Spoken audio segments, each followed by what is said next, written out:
welcome the Executive Director of Data and Society, Janet Haven, to come in.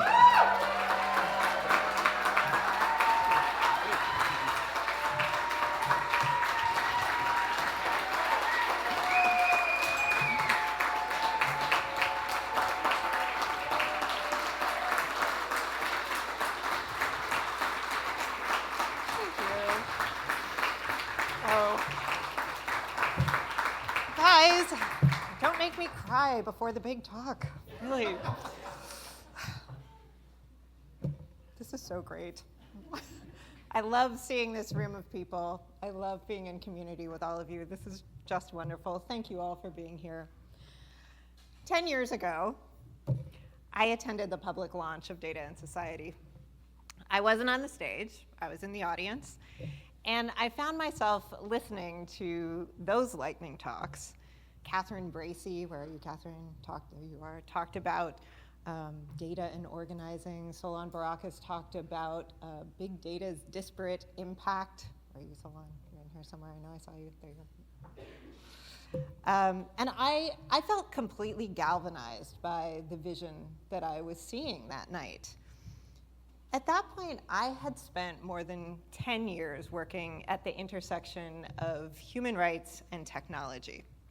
And I had been so frustrated by this dominant narrative that technology was a value add no matter what the context, that there was an inherent social good in using technology because it would solve poverty, it would solve inequality, it would solve government corruption.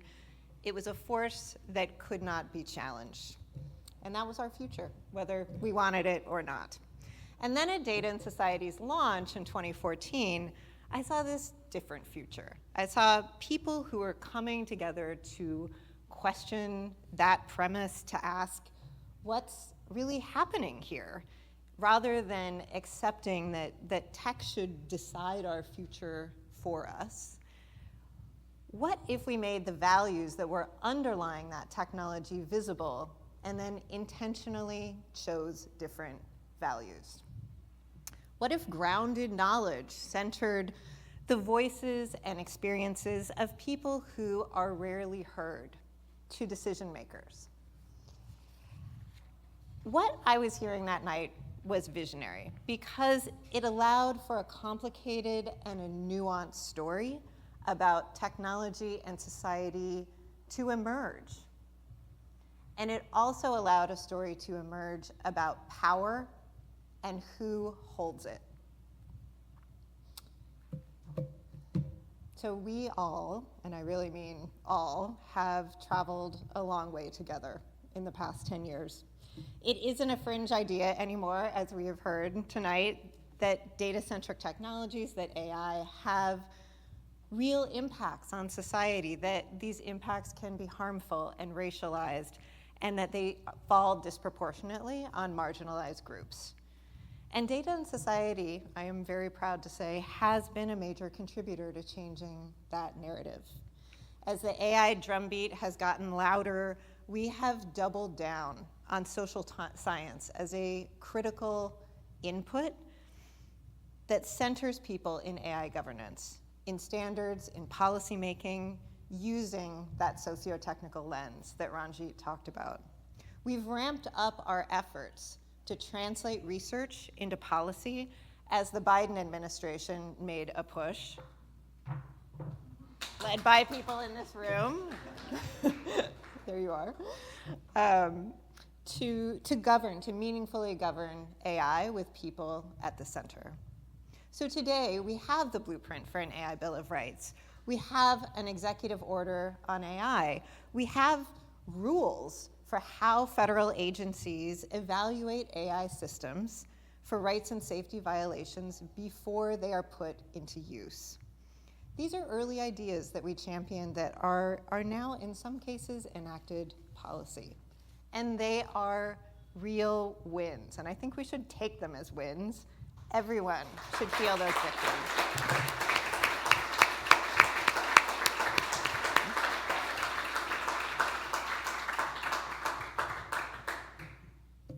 That was our first 10 years. It's been a lot. So I want to talk about the future.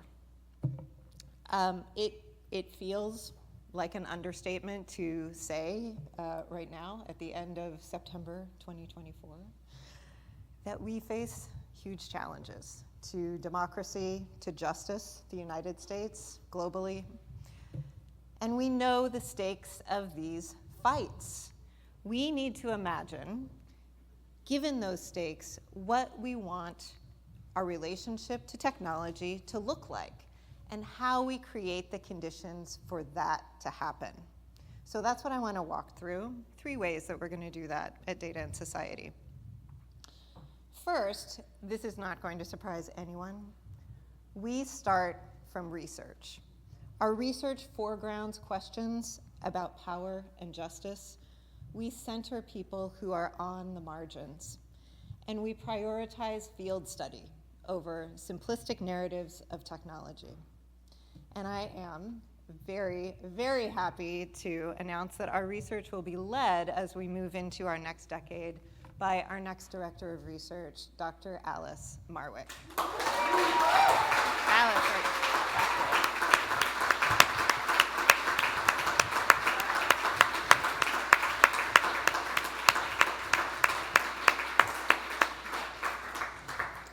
Welcome back, Alice. I'm also very excited to announce tonight a new research project that we're launching on the environmental impacts of AI, and this is supported by a grant from the National Science Foundation. Thank you.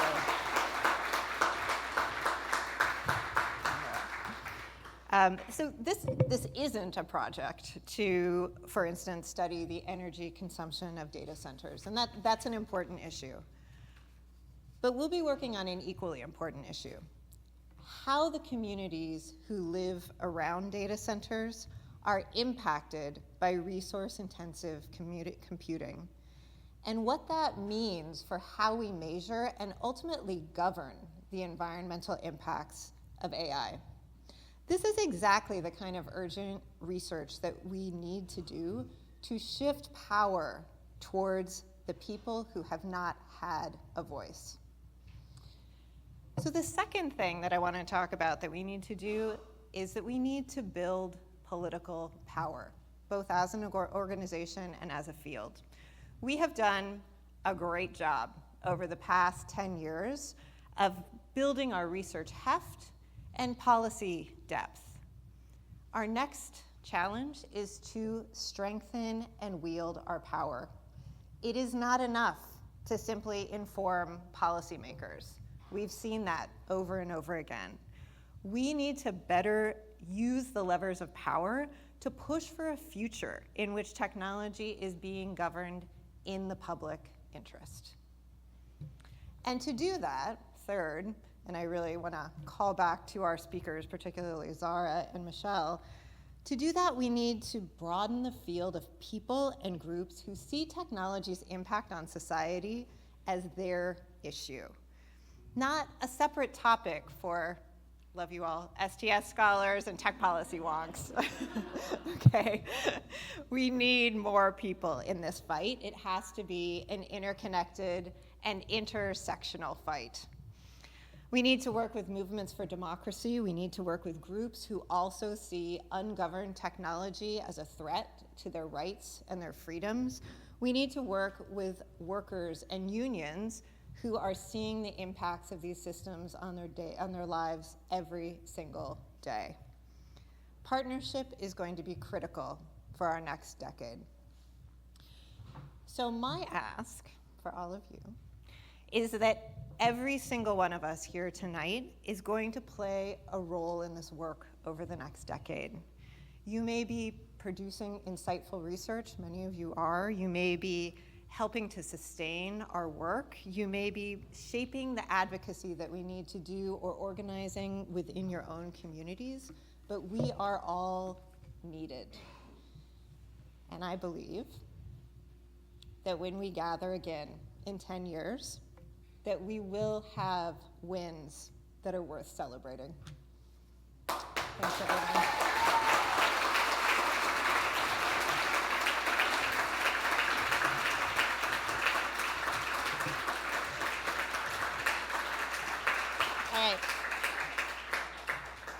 I'm not leaving yet because there are so many people that I want to thank.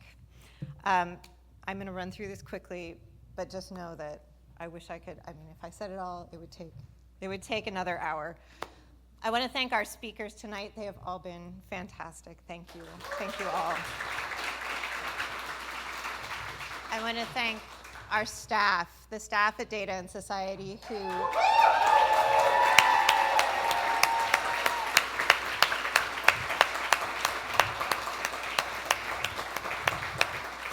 have made this incredible event happen. It has been all hands on deck, and they could not have been more amazing. All of you are fantastic. I want to thank our board of directors who are wonderful. Thank you all. Our funders. So many of you have been with us for a long time. Thank you.